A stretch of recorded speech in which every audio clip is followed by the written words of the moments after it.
이사야 29장 1절에서 14절 말씀. 슬프다 아리엘이여 아리엘이여 다윗이 진친 성읍이여 해마다 절기가 돌아오려니와 내가 아리엘을 괴롭게 하리니 그가 슬퍼하고 애곡하며 내게 아리엘과 같이 되리라.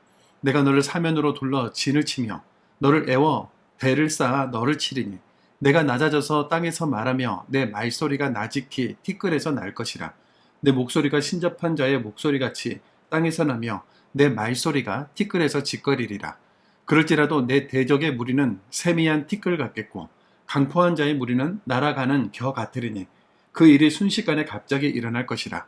만군의 여호와께서 우레와 지진과 큰 소리와 회오리바람과 폭풍과 맹렬한 불꽃으로 그들을 징벌하실 것인즉 아리엘을 치는 열방의 무리 곧 아리엘과 그 요새를 쳐서 그를 곤고하게 하는 모든 자는 꿈같이 밤의 환상같이 되리니 줄인 자가 꿈에 먹었을지라도 깨면 그 속은 여전히 피고 목마른 자가 꿈에 마셨을지라도 깨면 곤비하며 그 속에 갈증이 있는 것 같이 시온산을 치는 열방의 무리가 그와 같으리라. 너희는 놀라고 놀라라. 너희는 맹인이 되고 맹인이 되라. 그들의 취함이 포도주로 말미암음이 아니며 그들의 비틀거림이 독주로 말미암음이 아니니라. 대저 여호와께서 깊이 잠들게 하는 영을 너희에게 부어주사 너희의 눈을 감기셨음이니 그가 선지자들과 너희의 지도자인 선견자들을 덮으셨음이라.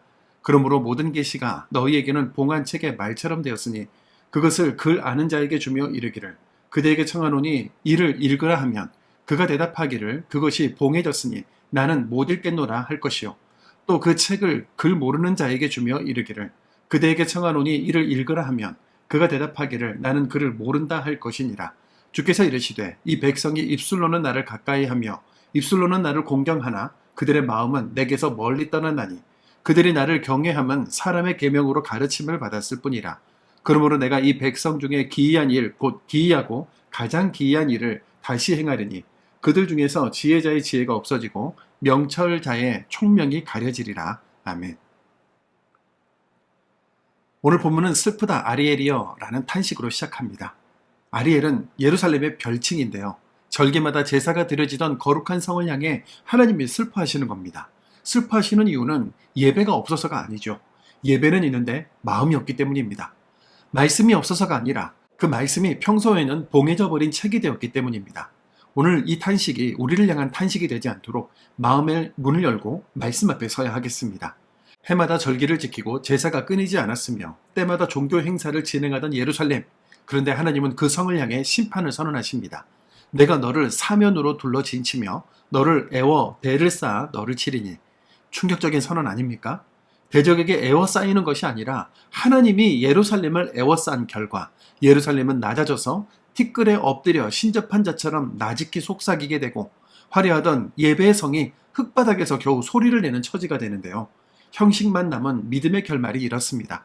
그런데 5절부터 반전이 일어나죠. 예루살렘을 애워싼 그 대적들이 세미한 티끌 같고 날아가는 겨 같으리니 그 일이 순식간에 갑자기 이루어질 것이라.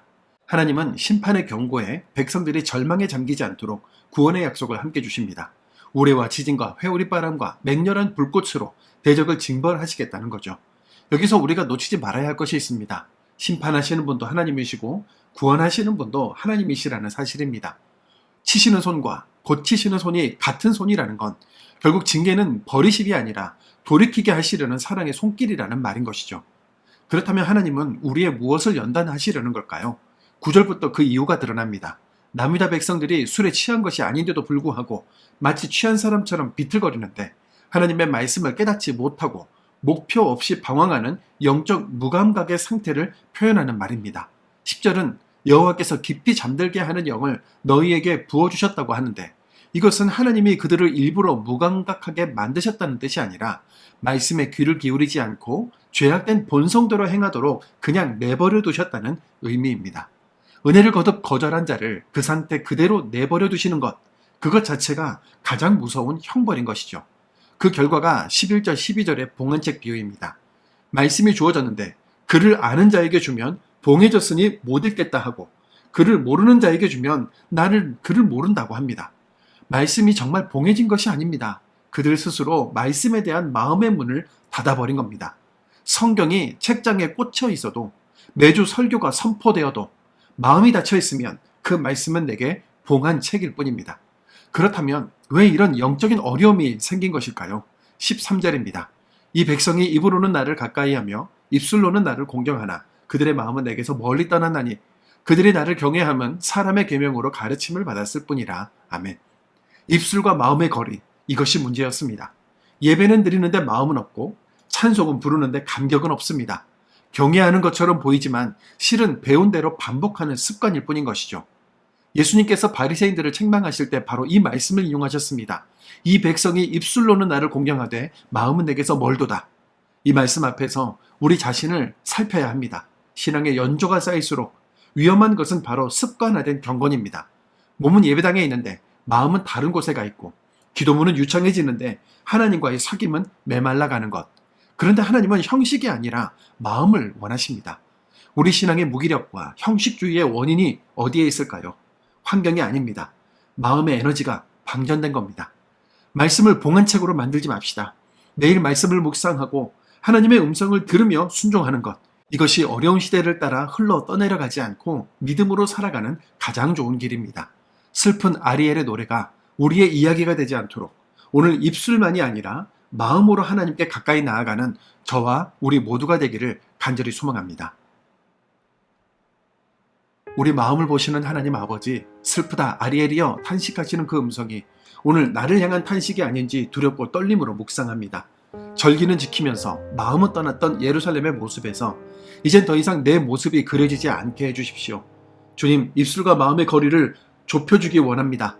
입으로는 가까이 하면서 마음은 멀리 떠난 신앙, 습관이 되어버린 경건, 형식만 남은 예배를 회개합니다. 사람의 계명으로 배운 종교가 아니라 살아계신 하나님과의 진정한 사귐을 회복하게 하옵소서. 말씀이 봉한 책이 되지 않고 매일 말씀을 묵상하며 주님의 음성을 듣고 그렇게 들은 대로 순종하는 삶을 살게 하여 주옵소서. 예수님의 이름으로 기도드립니다. 아멘.